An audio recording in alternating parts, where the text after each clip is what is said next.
Fool of music group द्वारा 8 दिसंबर धर्म जी के जन्मदिन पर श्रद्धांजलि स्वरूप एक शाम धर्म जी के नाम सदाबहार गीतों के प्रस्तुति यह शानदार प्रोग्राम मायाराम सुरजन हॉल में किया गया, जहां पूरा हॉल श्रोताओं से भरा हुआ था।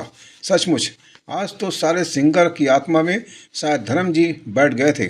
सारे सितारों ने बड़े ही मनोयोग से श्रद्धापूर्वक अपने आवाज़ को जीवंत कर दिया। सभी ने हूबहू मधुर गीत गाया। इस प्रोग्राम की खासियत यह भी थी कि गाने के साथ साथ उस फिल्म के गाने की झलक पीछे स्क्रीन पर दिखाई दे रही थी। इस शानदार प्रोग्राम के प्रस्तुतकर्ता थे प्रदीप साहू, लक्ष्मण लाहौटी, राकेश दास और धर्मेंद्र राठी ने बहुत ही शानदार इस प्रोग्राम को तैयार किया था, जो कि इस कार्यक्रम को शोभायमान कर रही थी। धर्मेंद्र ने लंबी पारी खेली और अपने शिखर के दिनों में छोटे निर्माताओं की फिल्म में अभिनय किया। धर्मेंद्र अभिनीत फिल्मों से राज्य सरकारों ने मनोरंजन कर के रूप में खूब धन कमाया और केंद्र सरकार को भरपूर आयकर भी दिया तथा भाजपा का प्रचार भी किया। उनकी पत्नी हेमा मालिनी राज्यसभा की सदस्य रही। उसके समकालीन और उससे कमतर अभिनेताओं को ढेरों पुरस्कार से नवाजा गया। उन्हें सबसे कम पुरस्कार मिले। उन्होंने फिल्म निर्माण में धन लगाया और हरे राम हरे कृष्ण परिसर के निकट समुद्र तट पर उनका सनी डबिंग थिएटर दर्शकों से सक्रिय है। आज भी फिल्म की शूटिंग के बाद तमाम तकनीकी काम उनके सनी स्टूडियो में होता है। सारांश यह है कि पंजाब के पिंड फगवाड़ा से आए स्कूल के शिक्षक के इस धरती पुत्र ने फिल्मों से कमाया तो आय का एक अंश उद्योग में निवेश भी किया। मैं फिल्म और टीवी सीरियल के रिपोर्टिंग के लिए सन 1985 से 1988 तक बॉम्बे आया जाया करता था। इसी समय पर मैं धर्म जी से 3 बार मुलाकात किया। यह मेरा सौभाग्य था। पहला फिल्म था लोहा, जिसका मुहूर्त शॉर्ट फिल्माया जा रहा था। इसमें इंडस्ट्री के प्राय सभी कलाकार आए हुए थे। दूसरी बार एक फिल्म की शूटिंग फिल्म सिटी स्टूडियो में किया जा रहा था, जहां धर्म जी को डायलॉग दिए जा रहे हैं। यह डायलॉग उन्हें पसंद नहीं आया। उन्होंने डायरेक्टर से इसे फिर से लिखवाने कहा और जाकर चेयर पे बैठ गए। उनके बैठने के बाद मैं अपने कैमरे से उनकी तस्वीरें ले रहा था। सामने डायरेक्टर साहब खड़े हुए थे। उनको मैंने हटने कहा तो डायरेक्टर साहब मुझ पर बिगड़ गए, चिल्लाने लगे। तब धर्म जी ने उन्हें कहा, आप हट जाइए और उन्हें अपना काम करने दीजिए। इस तरह धर्मेंद्र जी ने मुझे सपोर्ट किया और मैं उनकी तस्वीरें ले सका।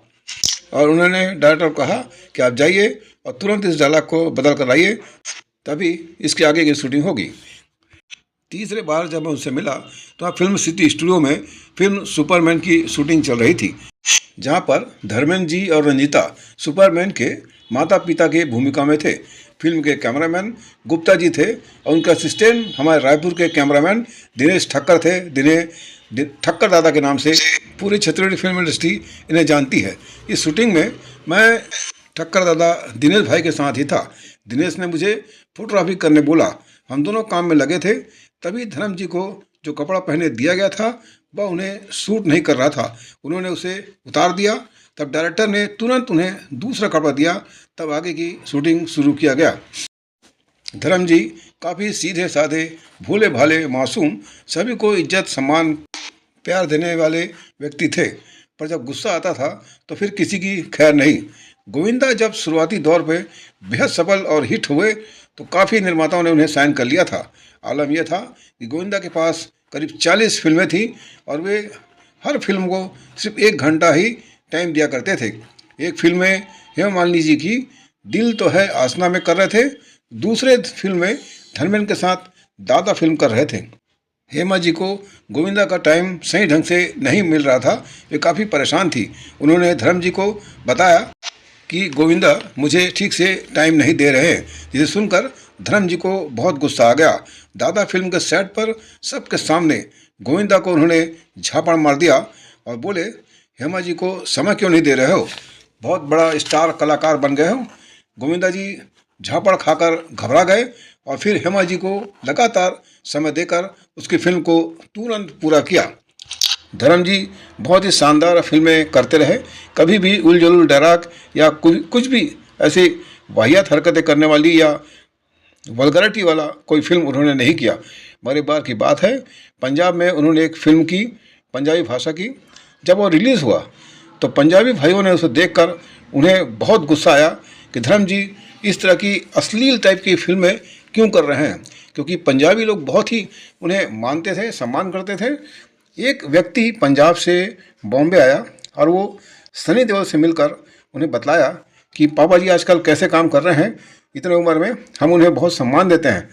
अभी जो नई पंजाबी फिल्म आई है उसमें धर्म जी ने बहुत ही वल्गर टाइप की भूमिका अदा की है, जिस देखकर हम सभी बहुत ही दुखी और उनसे खफा हैं। जब सनी देओल को इस तरह की बातें मालूम पड़ी तो वे जाकर उस फिल्म को देखें, और वास्तव में उस फिल्म को एडिट करके बनाया गया था, जिसे देखकर सनी देओल भी बहुत ही क्रोधित हुए और सीधे निर्माता, निर्देशक, डायरेक्टर के घर में पहुंचकर उन्हें उठाकर बहुत मारने पीटने लग गए। उन्होंने कहा, ये क्या मेरे पिताजी ने इस तरह से काम किया है, तुमने एडिट करके किस तरह से फिल्म बनाई है। निर्माता इनके मार खाने के बाद बहुत ज़्यादा घबरा गए और उन्हें तुरंत माफ़ी मांगी और जाकर फिल्म को रुकवाकर पूरे सीन को वहाँ से हटाया। इस तरह से इस फिल्म के माध्यम से धर्म जी की इमेज बिगड़ते बिगड़ते बच गई। तो आज उनके जन्मदिन पर पूरे देश विदेश में शायद धर्म जी को याद किया जा रहा है और उन्हें श्रद्धांजलि अर्पित की जा रही है, क्योंकि बेहद ही अच्छे कलाकार हमसे हमेशा हमेशा के लिए दूर चले गए। मैं उन्हें अपने यूट्यूब चैनल, फेसबुक, इंस्टाग्राम और मौज की तरफ से बहुत ही भावभीनी श्रद्धांजलि अर्पित करता हूँ। और अब इस महान कलाकार की सिर्फ यादें रह गई, जो हम उनकी पुरानी फिल्मों को देखते रहेंगे और जीवंत उन्हें अपने करीब पाते रहेंगे। धर्म जी, आपको सैल्यूट।